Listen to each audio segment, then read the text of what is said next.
Olá, pessoal! No vídeo de hoje eu vou conversar com vocês sobre aspectos importantes no tratamento do choque hipovolêmico. Trata-se de um assunto de grande interesse para todos aqueles que vão atuar em urgência, emergência e até mesmo nas unidades de terapia intensiva. E se você não está inscrito no canal, inscreva-se e ative o sininho das notificações para não perder nenhum conteúdo como esse que eu sempre coloco por aqui. Nesses próximos minutos juntos, nós vamos tratar primordialmente de 3 temas. Vamos começar falando sobre como estimar a perda volêmica desses pacientes, porque essa é a principal ferramenta norteadora do tratamento.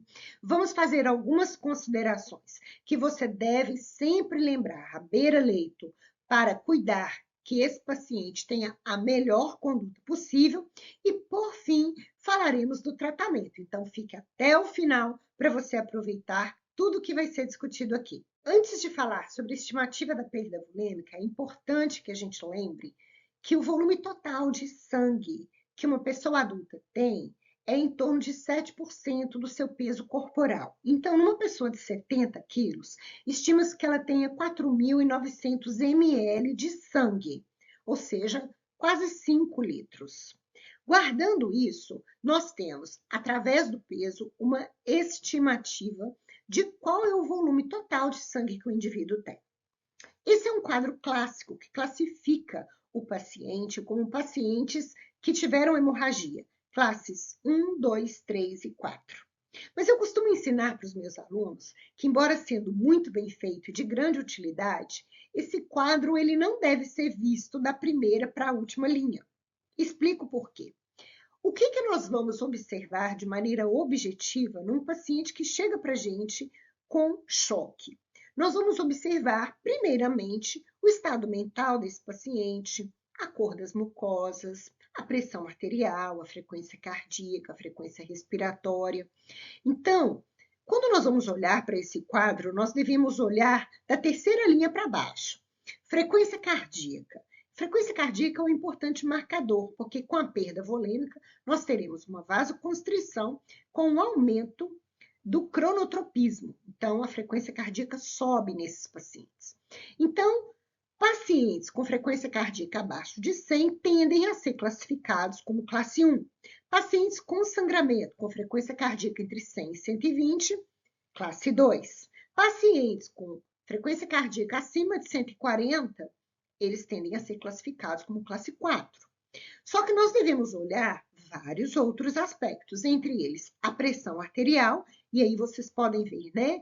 O paciente com pressão arterial normal tende a ser classificado como classe 1. A gente vai ver que a pressão arterial é um marcador tardio no choque hipovolêmico. Pacientes com choque hipovolêmico e com hipoperfusão tecidual podem se apresentar com pressão arterial normal. Classe 2, pressão normal ou hipotensão, e pacientes classe 3 e 4 estão hipotensos. Mesma forma, pressão de pulso, que pode estar normal ou até aumentada no paciente classe 1. No paciente classe 2, 3 e 4, essa pressão de pulso está reduzida, diminuída. A frequência respiratória, mesma coisa. Ela pode estar normal no paciente classe 1, classe 2, 3 e 4, a frequência respiratória tende a ser mais alta. E o status mental. O paciente pode estar levemente ansioso numa hemorragia classe 1, uma ansiedade moderada na classe 2 e ansioso até evoluindo para confusão, letargia e rebaixamento do sensório, hemorragias classe 3 ou 4. Mas espera aí, então como que a gente deve avaliar isso? Se você recebe um paciente com história de trauma, com sangramento que tenha sido evidenciado na cena, ou o paciente chega com uma suspeita de sangramento interno, ou seja, uma hemorragia que não está visível aos olhos, mas ele está com uma frequência cardíaca de 140, ele está com uma pressão arterial baixa, vamos supor, você afere a pressão dele num aparelho analógico, ele está, né, um adulto com 80 por 60 de pressão arterial, tem o pulso com um batimento fraco, tá com uma frequência respiratória de 30. Bom, esse paciente provavelmente tem uma perda volêmica alta. Esse paciente tem características de paciente classe 4. Quem que é o paciente classe 4? É o paciente que perdeu mais de 40% da volemia, ou seja, 2 litros ou mais de sangue. Então, os sinais vitais na entrada do paciente no pronto atendimento podem nortear você quanto à perda volêmica que o paciente apresentou no momento do acidente e que ele ainda pode estar apresentando. Porque, às vezes, no local do acidente, as medidas iniciais foram tomadas, um atendimento qualificado pode ter feito um curativo compressivo, ou feito uma sutura rápida para tentar coibir um sangramento, por exemplo, de couro cabeludo, que é um sangramento que costuma ser vultuoso, mas ocorre que, em alguns casos, o pré-hospitalar não foi qualificado. E aí o paciente já chega com sinais graves de hemorragia e ele pode ainda estar sangrando. E no hospital, no pronto atendimento, nós teremos que fazer todos esses cuidados de retenção desse sangramento. Mas nós devemos olhar para esse quadro com o propósito de auxiliar-nos a definir o melhor tratamento. Um paciente que teve uma perda volêmica de até 30%, inicialmente nós vamos tratá-lo com cristalóides. Nós vamos transfundir os pacientes com uma perda volêmica acima de 30%. Então, quando olhamos para esse quadro, precisamos entender que ele nos ajuda a identificar, ele nos ajuda a estimar a perda e, principalmente, de que maneira nós vamos tratar os nossos pacientes. Esse quadro também coloca sobre o débito urinário. Mas vocês vão de concordar comigo que o débito urinário ele é um marcador muito melhor para monitoramento do que para diagnóstico. Porque o paciente pode chegar com a bexiga cheia, e a gente passar uma sonda e tirar 400 ml de diurese, por exemplo, e na próxima hora ele não urinar absolutamente nada. Mas nós vamos levar 1 hora para poder saber que esse paciente está anúrico ou com redução do débito urinário abaixo de meio ml por quilo por hora. Então, o débito urinário ele é um ótimo marcador da ressuscitação volêmica, mas ele não é um bom marcador para diagnóstico ou para quantificação do estado de choque, embora esteja aí nesse quadro e deva ser valorizado. Quando nós falamos do déficit de base, a gente precisa de sangue, precisa de exame laboratorial para poder definir. E às vezes nós temos que classificar esse paciente com muita rapidez. Então, o déficit de base, ótimo, está aí, mas nós temos que estar atento que é uma avaliação laboratorial, ou seja, nós vamos levar algum tempo para obter esse resultado. Passando às considerações que eu disse a vocês que são importantes de sempre lembrarmos dela à beira-leito, a primeira delas eu já disse, que é quanto ao tanto de sangue que a gente tem dentro do nosso corpo. Então, nós podemos avaliar a volemia de um adulto fazendo essa continha simples de 7% do peso corporal. Podemos perguntar ao paciente o peso dele, se ele conseguir responder, ou podemos estimar, e muitas vezes a gente erra, mas é melhor ter uma estimativa, porque a partir dela nós iniciamos o tratamento e vamos monitorizar a resposta do paciente ao longo do tempo. O que vale também ressaltar são os pacientes obesos. Nos pacientes obesos, nós devemos tender a avaliá-los pelo peso ideal e não pelo peso observado. Acontece que pacientes muito obesos, eles têm um leito vascular muito maior. Então, eles vão ter uma volemia maior também. Então, partimos do peso ideal, mas vamos ajustando a adequação volêmica desses pacientes de acordo com a resposta clínica que eles apresentam. Pacientes beta-bloqueados podem ser aqueles que usam beta-bloqueador, seja por hipertensão arterial, seja por outra cardiopatia, ou até mesmo para profilaxia de sangramento em pacientes que têm varizes esofagianas. Aqui na minha região, nós temos a esquistossomose como uma doença endêmica. Então, não raro, temos pacientes com choque hipovolêmico chegando devido à hemorragia digestiva e que estão beta-bloqueados. Então, esses pacientes não taquicardizam.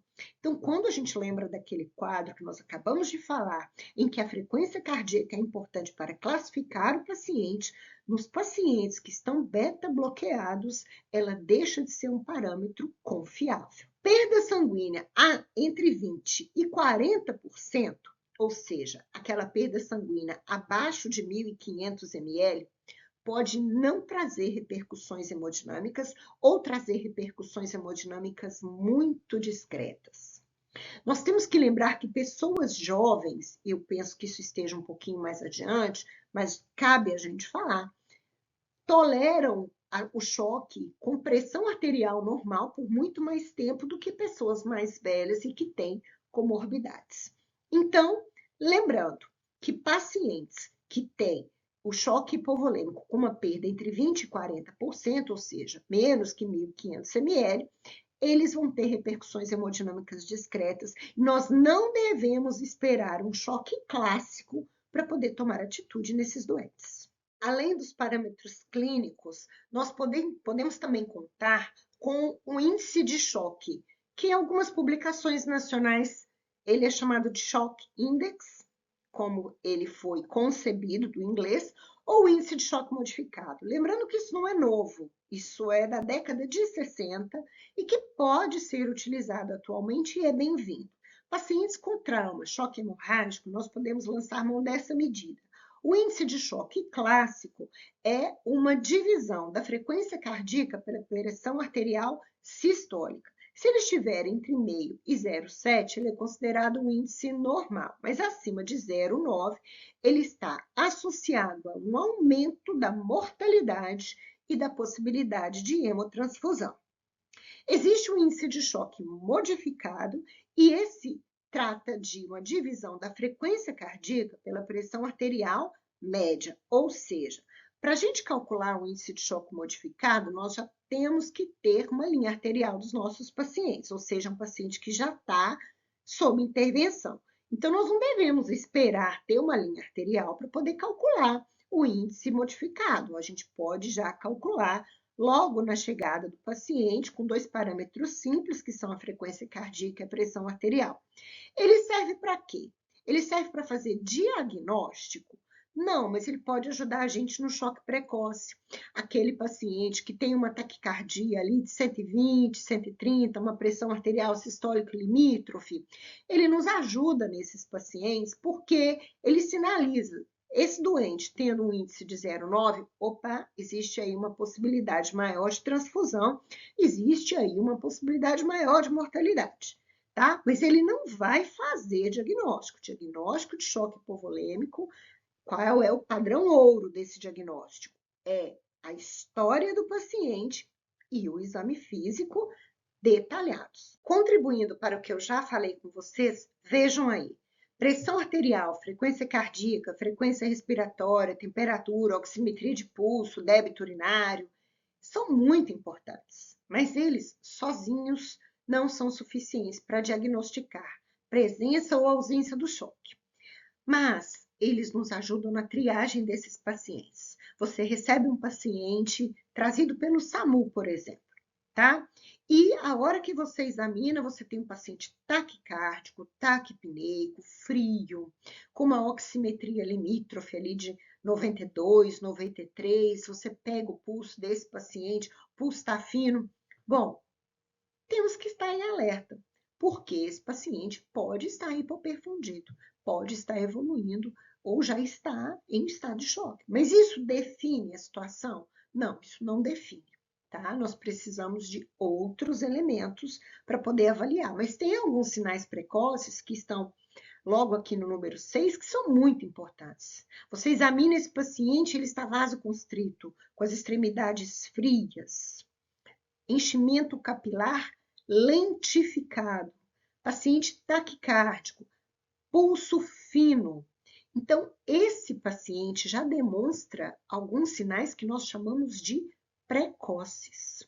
Pressão arterial diastólica mais alta quando se compara à sistólica desse paciente. Pele fria, nem sempre sudoreica, mas pode estar sim uma pele sudoreica e pegajosa. Esses são sinais que podem chegar cedo, antes mesmo de uma queda da pressão arterial. Por quê? Porque a queda da pressão, ela costuma ser um pouco mais tardia. porque a gente precisa de uma perda volêmica acima de 30% para a pressão arterial começar a cair. Por quê? Por conta do aumento da resistência vascular periférica causada pela vasoconstrição sistêmica que esses pacientes vão apresentar para poder manter uma pressão adequada na raiz da aorta, em função dessa perda volêmica. Então, até 30%, essa vasoconstrição periférica consegue manter a pressão na raiz da aorta. Passou de 30%, esse paciente começa a descompensar a pressão arterial. Outros fatores importantes que precisam ser sempre lembrados na beira do leito. Débito urinário. Já disse para vocês, é um importante indicador de hipoperfusão tecidual.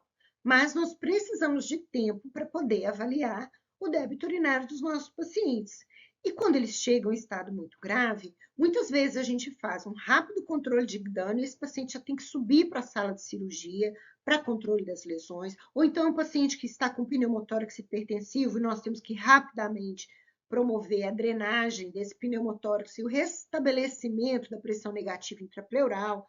Então, nem sempre nós vamos contar com esse tempo que a gente precisa para fazer a avaliação do débito urinário. Então, por essa razão, ele é um excelente marcador de tratamento. Ou seja, estou atingindo as minhas metas? Uma das minhas metas é manter o débito urinário acima de meio ml por quilo por hora. Então, vai ser muito importante que passe a sonda vesical no paciente e observe a evolução do débito urinário. Mas para fins de diagnósticos, se a gente ficar preso ao débito urinário, nós vamos perder tempo. Rebaixamento de sensório. Rebaixamento de sensório vai acontecer por hipoperfusão cerebral. O cérebro precisa de uma pressão de perfusão acima de 60 milímetros de mercúrio para poder funcionar. Nós temos uma pressão intracraniana que, em condições normais, ela vai variar em torno de 10, 12 milímetros de mercúrio. Então, se nós temos uma pressão arterial caindo, uma pressão arterial média caindo, o que vai acontecer? Eu vou manter a pressão intracraniana e a pressão arterial média cai. O que vai acontecer com a minha pressão de perfusão cerebral? Ela vai cair também. Então, quando nós temos uma queda na pressão arterial média, nós vamos ter uma queda na pressão de perfusão cerebral. E o cérebro, com uma PPC menor que 60 milímetros de mercúrio, ele vai desligando. Então, o paciente começa a cursar com rebaixamento do nível de consciência ou com até alteração do seu estado mental. Inicialmente, ele fica ansioso, depois ele pode ficar mais sonolento, letárgico e até mesmo entrar em coma. Então, temos que estar atento ao nível de consciência dos nossos pacientes. Pacientes em estado de alerta, que estejam conseguindo responder, significa que estão mantendo a pressão de perfusão cerebral ok. Isso quer dizer que não está chocado? Claro que não, não quer dizer, mas quer dizer que está dando conta de perfundir o cérebro. Bradicardia. Nós já falamos da bradicardia dos pacientes beta-bloqueados, mas é importante lembrar que nas hemorragias intraabdominais pode haver estimulação do nervo vago e esse paciente chocado está bradicárdico. Esses casos são casos relacionados a sangramentos que você não vê, ou seja, pacientes com choque hemorrágico sem exteriorização de sangramento. Então, nós temos que estar atentos para esses doentes que chegam com pulso fino, que chegam pálidos, que chegam taquicárdicos, hipotensos, por vezes sudoreicos, com rebaixamento de sensório, mas que não estão taquicárdicos. Esse sangramento pode ser intraperitoneal e, com isso, levando a uma estimulação do nervo vago, o paciente não vai fazer taquicardia. Reforçando o que eu já falei, jovens sem comorbidades podem sustentar uma pressão arterial normal por mais tempo e cursarem com uma súbita descompensação. Então, você está vendo um paciente ali com a pressão arterial boa, um menino, uma mulher jovem, não tem história de comorbidade, ele vai segurar essa vasoconstrição por mais tempo até o momento em que ele descompensa de uma única vez. Então, não se iluda com a pressão arterial boa de pessoas jovens. Elas podem estar gravemente enfermas e descompensarem de uma só vez. E que bom que você chegou até aqui, porque agora nós vamos falar sobre como tratar os nossos pacientes com choque hipovolêmico. Bom, o foco dessa aula é mais voltado para o tratamento medicamentoso desses pacientes. Mas eu quero deixar bem claro para vocês que a primeira conduta a ser tomada é parar o sangramento. Então, esses pacientes precisam ser avaliados e é preciso sempre se lembrar que um paciente que chega com choque hipovolêmico, ele pode ter mais de uma lesão sangrante. Então, às vezes, nós voltamos toda a nossa atenção para alguma coisa que está muito aparente, quando, na verdade, ele também possui algum outro sangramento, uma lesão oculta. Então, nós temos que estar atento para toda e qualquer ponto que possa haver sangramento. Para isso, nós temos que lançar mão de ferramentas diagnósticas, não só ligadas ao exame clínico, mas também ao exame ultrassonográfico, que toma cada vez uma importância maior na medicina, como sendo uma extensão das nossas mãos e do nosso estetoscópio. Então, o sangramento precisa ser controlado. Caso contrário, nós não vamos ter sucesso no tratamento desses pacientes. Também temos que lembrar que esses pacientes precisam ter uma via aérea aberta, patente, e a coluna cervical estabilizada por conta da associação com traumatismo raquimedular. Quanto à questão da via aérea, esses pacientes com choque hipovolêmico têm um grave problema de transporte de oxigênio. Mesmo que eles não tenham lesão pulmonar, a perda sanguínea vai levar uma redução do conteúdo arterial de oxigênio, vai reduzir a oferta de oxigênio aos tecidos e, com isso, estabelecer uma hipóxia tecidual que pode ser irreversível, dependendo do tempo em que esse paciente está em déficit de oxigênio.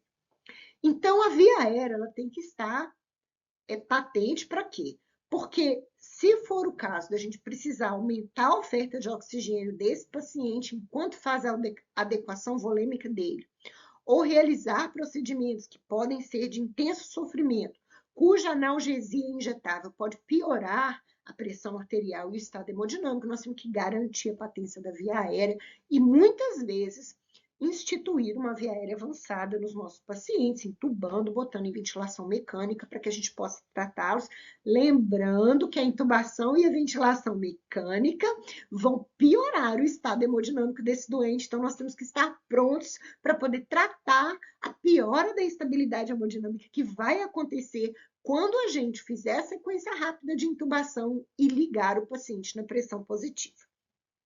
Mas, muito bem, esses aspectos precisam estar prontos ali na beira-leito para você tomar a melhor decisão. A via aérea, a letra A, ela nunca vai sair desse lugar. Então, nós precisamos estar atentos para garantir a oferta de oxigênio e a patência da via aérea dos nossos doentes.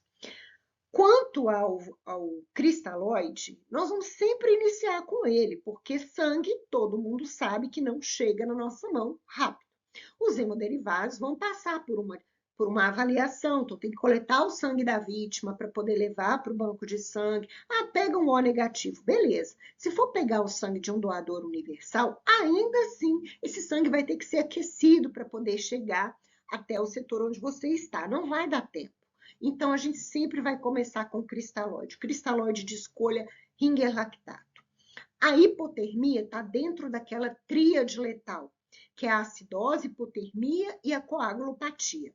Então, infusões de soluções aquecidas podem contribuir para reduzir o risco da hipotermia. Nós sabemos que esses pacientes devem ser aquecidos também, caso eles diminuam a sua temperatura, mas as nossas salas de emergência são climatizadas, esse paciente vai ser despido, então ele vai ficar mais exposto a um ambiente frio. E se ele for operado, pior ainda, porque aí vai abrir a cavidade e aí vai expor ainda mais esse paciente a um ambiente frio. O soro aquecido de 37 a 39 graus Celsius é uma opção que a gente tem para tentar evitar ou agravar a hipotermia desses pacientes. Esse aquecimento tem que ser feito com termostato, pode ser feito em estufa, existe também um aquecimento que pode ser feito em micro-ondas, mas há que se garantir a temperatura entre 37 e 39 graus Celsius, para que o paciente não perca ainda mais calor. Qual o volume inicial? 20 ml por quilo. E devemos evitar mais de 3 litros de cristalóide nas primeiras 6 horas, porque esse paciente pode cursar com a síndrome do compartimento intraabdominal. Esse é um fator de risco para a síndrome compartimental intraabdominal, que é uma reposição volêmica agressiva. Mas o meu paciente não está melhorando. Ok, você vai manter essa infusão, inicia droga vasoativa. Aí você vai ligar uma noradrenalina nele para você aumentar ainda mais essa vasoconstrição e manter a adequação volêmica até você conseguir restabelecer a volemia dele com o que ele está precisando. Porque se ele perder o sangue, nós vamos ter que fazer para ele hemoderivados, tá? Ácido tranexâmico, grande ferramenta para nos ajudar na hemorragia desses pacientes, para tentar coibir o sangramento. O ácido tranexâmico já está amplamente estudado e as evidências científicas não deixam dúvidas de que é benéfico nós ofertarmos para o nosso paciente 1 grama de ácido tranexâmico dentro das primeiras 3 horas do trauma.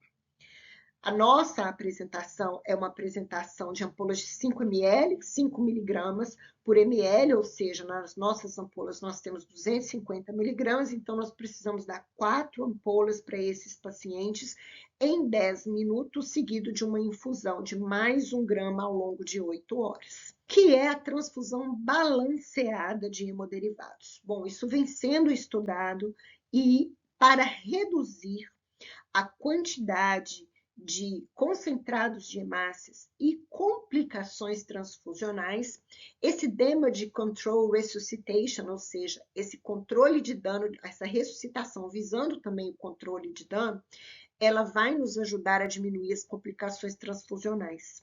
Então, a transfusão balanceada de hemoderivados, ela preconiza a utilização de uma parte de concentrados de hemácia, uma parte de plasma fresco congelado e uma parte de plaquetas. Mas nós precisamos olhar a literatura com cuidado, porque não é uma bolsa de concentrado de hemácias, uma bolsa de plasma fresco, uma bolsa de plaquetas. Quando a gente fala, o equivalente de uma unidade de plaquetas seria 200 a 300 ml de plaquetas, e as nossas plaquetas no Brasil, elas vêm em bolsinhas de 50.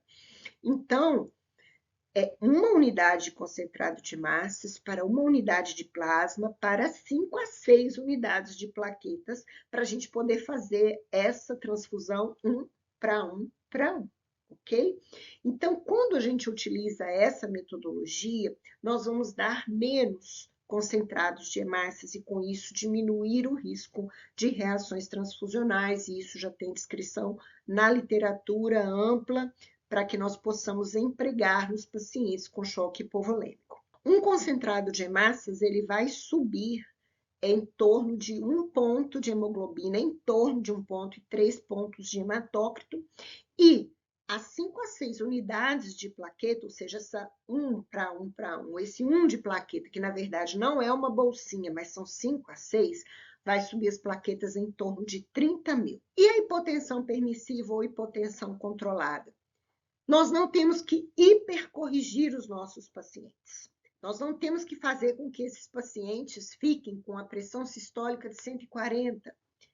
Mas nós precisamos chegar num patamar em que haja melhora da perfusão tecidual, e a gente vai ver isso clinicamente com o clareamento do lactato, com a melhora da perfusão, do enchimento capilar e com o débito urinário. Essas são as ferramentas mais práticas que nós temos na beira-leito e que são poderosas para nós monitorarmos a evolução dos doentes.